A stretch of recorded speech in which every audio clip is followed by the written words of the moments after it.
Good morning to all. இது Wednesday morning. இன்றைக்கி அருணோட lunch பாக்ஸ்க்கு ரொம்ப சிம்பிளாக கீ ரைஸ் பண்ணிவிட்டு அது கூட வந்து காலிஃப்ளவர் பட்டாணியெல்லாம் போட்டு ஒரு கிரேவி பண்ணியிருந்தேன்.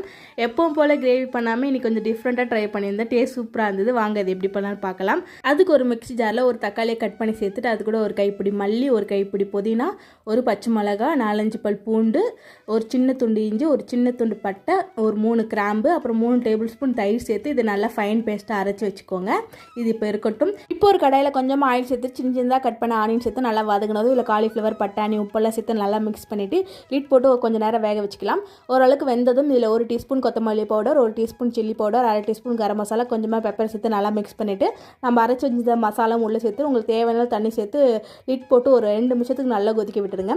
கொதிக்க விட்டு இறக்குனா சூப்பரான டேஸ்ட்டில் காலிஃப்ளவர் கிரேவி ரெடி. டேஸ்ட் சூப்பராக இருக்கும். ட்ரை பண்ணி பாருங்கள். அதுக்கப்புறம் அருணுக்கு லஞ்ச் எல்லாம் பேக் பண்ணியாச்சு. அருண் வந்து மார்னிங் பிரேக்ஃபாஸ்ட்டாக தோசை சாப்பிட்டு ஆஃபீஸ் கிளம்பிட்டாங்க. அவ்வளோதான் கைஸ். நெக்ஸ்ட் வீடியோவில் பார்க்கலாம். பாய்.